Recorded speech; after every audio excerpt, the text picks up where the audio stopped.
السلام علیکم ورحمۃ اللہ وبرکاتہ۔ ہماری فضائل صدقات کی تعلیم چل رہی ہے، پیج نمبر 76 سے پڑھیں گے۔ حدیث کا مفہوم ہے، ایک آدمی نے عرض کیا یا رسول اللہ صلی اللہ علیہ وسلم، کون سا صدقہ ثواب کے اعتبار سے بڑا ہوا ہے؟ حضور صلی اللہ علیہ وسلم نے فرمایا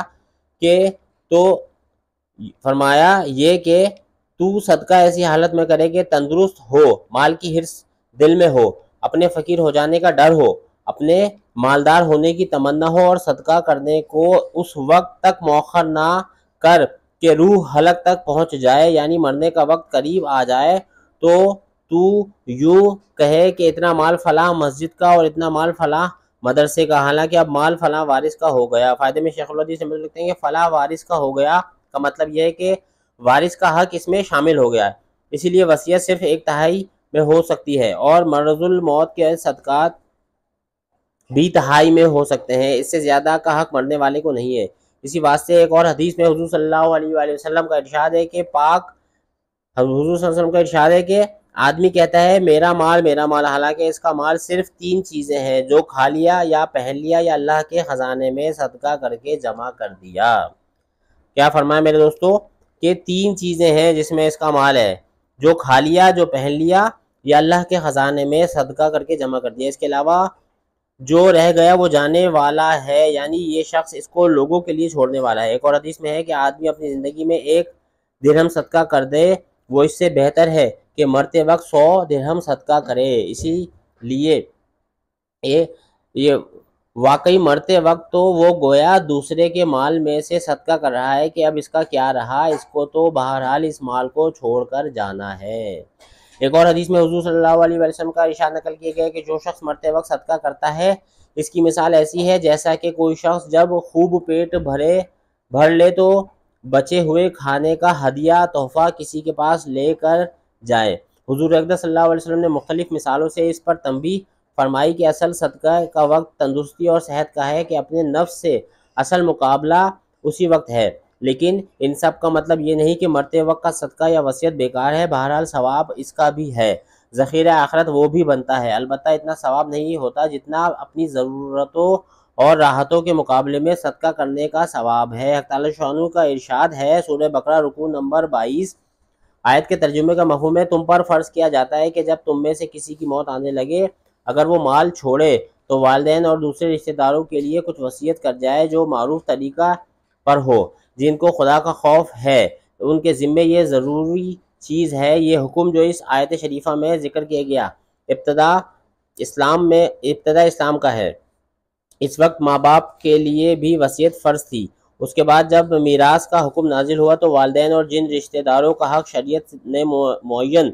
کر دیا ان کے لیے وصیت کا حکم منسوخ ہو گیا، لیکن جن رشتہ داروں کا حق شریعت نے مقرر نہیں کیا ان کے لیے 1/3 مال میں وصیت کا حق اب بھی باقی ہے، لیکن میراث کے حق سے پہلے یہ فرض تھا، اب فرض نہیں ہے۔ حضرت ابن عباس رضی اللہ تعالیٰ عنہ فرماتے ہیں کہ اس آیت شریفہ کے حکم سے ان کو وصیت منسوخ ہو گئی جو وارث بنتے ہیں، اور جو وارث نہیں بنتے ان کو وصیت منسوخ نہیں ہوئی۔ قتادہ رحمۃ اللہ کہتے ہیں کہ اس آیت شریفہ میں وصیت اب ان کے لیے رہ گئی جو وارث نہیں ہوتے، خواہ وہ رشتہ دار ہو یا نہ ہو۔ ایک حدیث میں اللہ جل شانہ کا ارشاد ہے، اے آدم کے بیٹے تو زندگی میں بخیل تھا، بخیل یعنی کنجوس مکھی چوس تھا،